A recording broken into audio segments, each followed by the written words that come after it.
All right, so this is my UFC 329 main card predictions. We're gonna see if I can get maybe 3 out of 5 right. I haven't done one of these. Well, I did do one for UFC Freedom 250. I don't know if I did the... Actually, I did. I did the full card because there was only 7 fights. And I got the Steve Garcia fight wrong. I got the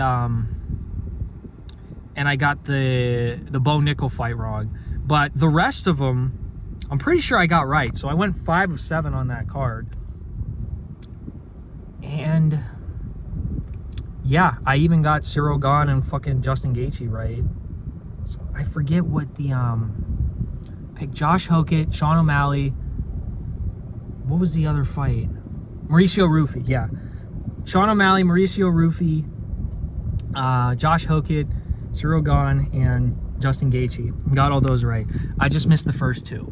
So we're going to do this for the main card of UFC 329, the return of Conor McGregor. All right. First fight, Terrence McKinney versus King Green. I'm going to pick Terrence McKinney. I'm kind of like nervous to... Well, I mean, Bobby Green can catch you. Like, Bobby Green's a really good counter striker, but I do think Terrence McKinney's going to pressure him right away, and Bobby Green is just going to back up to the fucking fence, and Bobby Green literally just has his hands at his fucking waist and, like, taunts you and moves his head forward.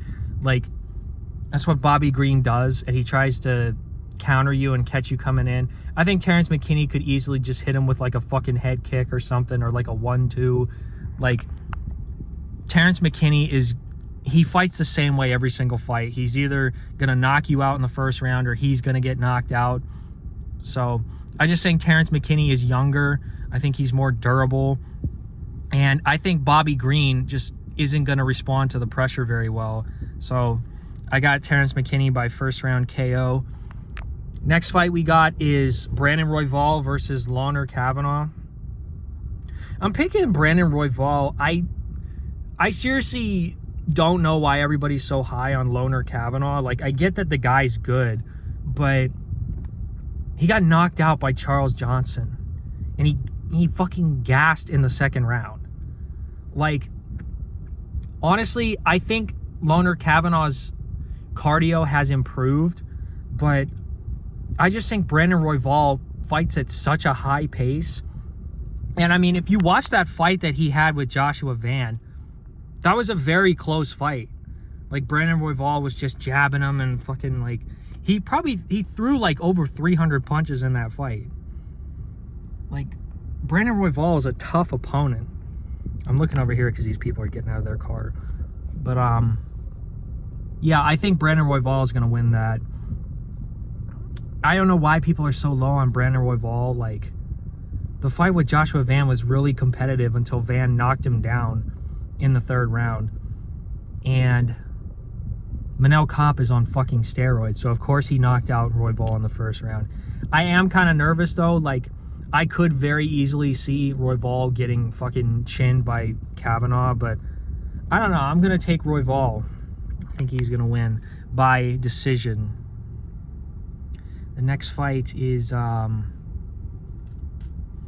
Corey Sandhagen versus Mario Batista. I almost forgot what it was, but I'm gonna pick Corey Sandhagen. I think he's a more advanced striker. I think he does not respond to pressure very well, and Batista is a guy that he's gonna walk forward, he's gonna pressure you, he's gonna throw 1-2s. He is a guy that is gonna have his foot on the gas, but I just think Mario Batista hasn't really faced an advanced striker, you know. Not that Corey Sandhagen has. I mean, Corey Sandhagen has fought Peter Yan. He's fought fucking, you know, he fought Merab. Not that Merab is an advanced striker or whatever, but like, Corey has only really lost to the best guys in the division. He's not losing to scrubs. Like, damn near everybody that he's faced is either a bantamweight champion or a guy that is probably going to win the belt someday in Umar. like, just teach, like, Corey Sandhagen's fought TJ Dillashaw, he's fought Peter Yan, and that was years ago. Like, Corey knows how to deal with striking, and I mean, I don't know, if you think Batista's going to take him down, then I don't think he's going to be able to take down Corey Sandhagen. I think Corey's going to win by 29-28, crafty fucking matcha drinking split decision. And I watched that fight that he had with Merab, and in all honesty, I thought he won the first and fourth round, and arguably the third. Like, I thought Corey did pretty well in that fight, if you go back and watch it. Round 2, though, he did almost get fucking TKO'd by Merab, which is pretty embarrassing. But I don't know. I think Corey will win. I think he'll mix in the grappling, too. Like, I think he's very good. And he's probably going to, like, call out Sean O'Malley. It is what it is. I think Corey Sandhagen's going to win. Next one is Benoit Saint-Denis versus Paddy Pimblett. I feel decently confident about BSD, but I feel like everybody's picking Paddy Pimblett. People, like, BSD is flat out horrible on the feet. He's really, really bad. But Paddy Pimblett is also, like, he's just not very good. He doesn't turn over his punches. He doesn't really throw with a lot of power. Like, he'll land on BSD, but I don't think he has, like, the stopping power to get Benoit Saint-Denis out of there, especially because BSD has a friggin' crazy chin. I mean, I know he got knocked out by Dustin, but Dustin has a lot of power and literally just caught him right on the chin. So I don't think Paddy Pimblett's going to be able to do that. I do think if the fight stays on the feet, like, Paddy wins, in my opinion, because his striking is just better than BSD's. I don't think BSD is very good on the feet, but I think BSD is going to be able to take down Paddy Pimblett and probably just smudge him to a decision. I don't know. Like, Paddy Pimblett got taken down by Michael Chandler. So I'm sure he's good, like, actually on the ground, but in terms of, like, what's he going to look like off of his back if BSD gets in a half guard or gets into a full mount? Because I've seen so many of these, like, jiu-jitsu guys where, you know, the narrative is like, oh, this guy's so good off of his back, you know, this guy, like, he's gonna be able to submit this wrestler that's gonna take him down, and you just don't see it. Like, usually these guys that are really good jiu-jitsu guys, if they face a good wrestler, they just get smudged on the ground for the whole fucking fight. And I feel like that's kind of what this is going to be for Benoit Saint-Denis, is just grabbing Paddy Pimblett's leg, throwing him to the ground, and just laying on top of him, landing elbows, landing strikes, you know, really just kind of like a fucking Islam Makhachev or Khamzat Chimaev type decision is what I predict for BSD. I think he's going to win by decision. The one thing I'm kind of concerned about is Paddy Pimblett getting a fucking guillotine on BSD, because he almost did get caught by Dan Hooker with a guillotine. But overall, I feel like Benoit Saint-Denis is probably going to win. Next up, we have Conor Mystic Mac McGregor versus Max Holloway. It's kind of crazy that McGregor is coming back, and, like, I just don't really care. You know, like, it feels weird seeing Conor do, like, UFC interviews and wearing, like, UFC gear, because, like, Conor's just so much bigger than the UFC as a company. Like, he's a fucking media icon. He's a massive celebrity. People that don't even watch the UFC or watch combat sports, like, they know who Conor McGregor is. But I will be picking Max Blessed Holloway to win. I've heard the narratives coming into this fight about Conor, and I can see it. Like, I don't think that Conor is completely washed. Like, I definitely think he could KO Max Holloway if Max is, like, just gonna dilly-dally in there. And, Like, Conor is not terrible. And Conor's boxing is good. He certainly has power with his hands. I don't think we're going to see any fucking, like, spinning kicks, though. Like, I don't think McGregor's in good enough shape to be, like, throwing, like, a spinning high kick or, like, a fucking hook kick or any of the shit he was throwing against, like, Dustin Poirier at featherweight. In all honesty, man, like, I don't think that Conor is the same fighter that he was even 5 years ago. I don't think he's the same person that he was. I don't think this guy is... I'm not going to say he's not motivated, because he's definitely, like, he's going to be in good shape. But I just think that Max is...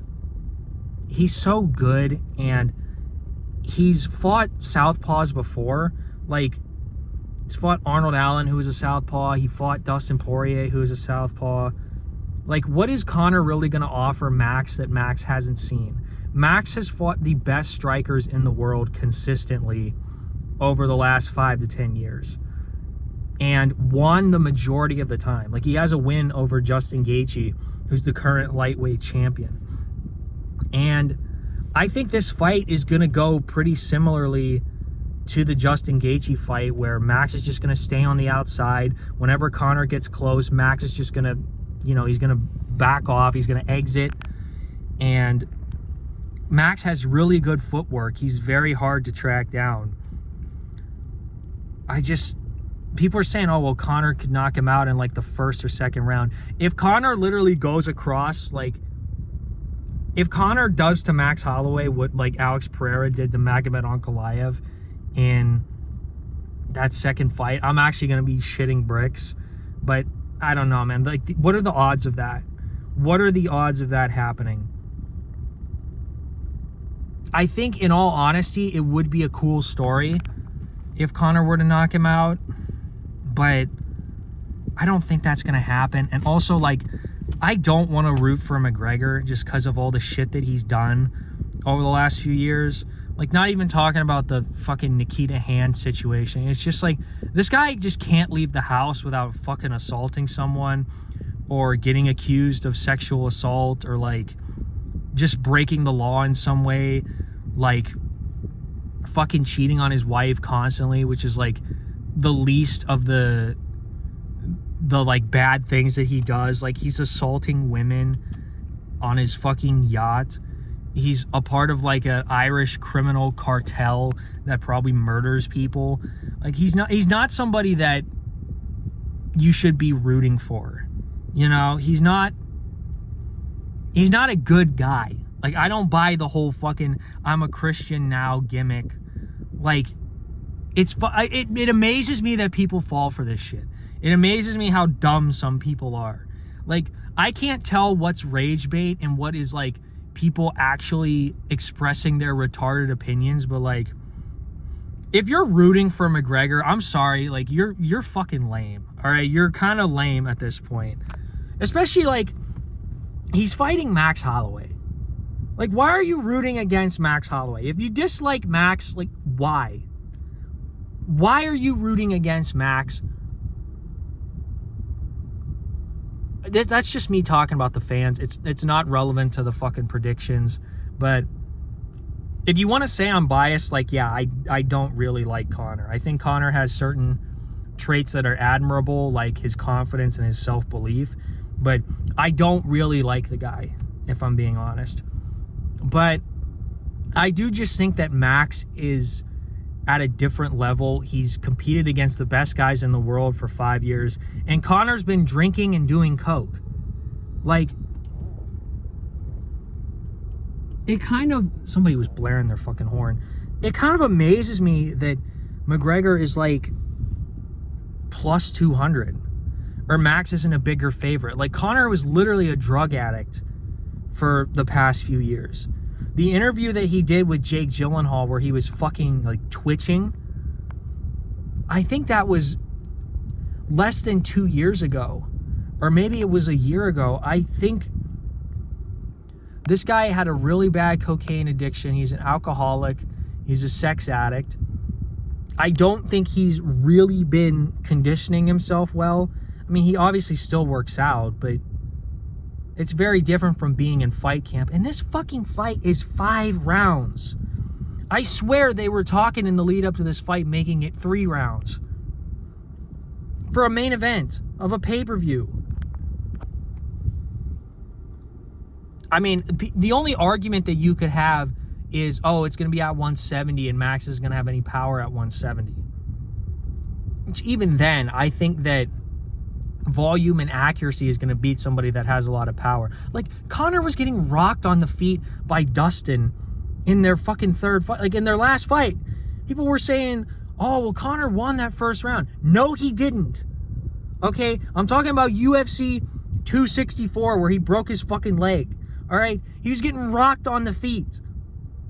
These fucking McGregor fans like, oh, well, he took him, like, Dustin took him down. But before that, Conor was winning on the feet. No, he wasn't. All right? Conor kicked his fucking leg like 5 times. And then Dustin checked the kick and then pointed down and was like, oh, I got you with that one, because McGregor's fucking leg probably snapped or did something. And then Dustin landed on the feet. And I'm going to be honest, even like in UFC 257, like, yes, Conor was winning. Conor won the first round. He didn't put Dustin away. He doesn't have, like, nukes for hands like he used to fucking 10 years ago. The guy, oh my God, the only guy he's knocked out in the last decade is fucking Donald Cerrone, who had been knocked out by Justin Gaethje 3 months before that fight. If you want to use like the Eddie Alvarez fight as an example, sure, he knocked out Eddie Alvarez. That was 10 years ago. That was during the Obama administration, dog.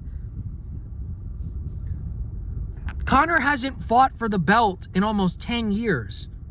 Like, and I respect Conor. I think Conor is, like, pound for pound, maybe the greatest striker in the history of the UFC. But this just isn't the same guy. You see him walking around on fight week. He looks hungover. He has this long-ass beard. He seems, like, sullen and fucking just... I don't know, man. He doesn't look like he used to, where he was, like, genuinely scary 10 years ago because he had so much self-belief. It's just, he's a different human being now. And people were saying, like, oh, this is the best he's ever looked. He looks like shit. He looks fucking hungover in this footage. Like, oh, McGregor seems so fucking, he seems so coherent and put together, you know? He sounds good. He sounds like a fucking maniac. This guy's talking about, like, during the Ariel Helwani video, I just kept thinking the whole time, like, this guy sounds like a serial killer. Like, I don't know, man. These people, like, I get nostalgia. I get, like, this is honestly what this feels like. It feels like the new Star Wars movies where they were just, like, alluding to the original trilogy the whole time. Like, the first one, The Force Awakens. It was a good movie, but they were just constantly, like, alluding to and referencing the first 3 movies. Like the, what are they fucking... They're not called the prequels. I don't know. Episodes 4, 5, and 6. They were just referencing them the whole time. And it just felt cheap. Like, it just felt like, oh, we're just doing this to go down memory lane again. You know, I bet fucking Conor's gonna... You pull out some of the old one-liners at the fucking press conference. Like, this just feels like, what are we doing this for? We're just doing this to give this guy a send-off because he's the biggest fighter in the history of the company. And I think he does deserve a fucking send-off. Like, he's the most important fighter in the history of the UFC. Without a doubt. But he's fucking disgraceful as a human being. He's ruined his legacy. For anyone that isn't retarded, he's ruined his legacy. But yeah, man, that's basically all I have to say. What do you think? Who do you think's going to win? You think Conor's going to win? Do you think Paddy Pimblett's going to pull it off? Let me know in the comment section below, and I'll see you guys later.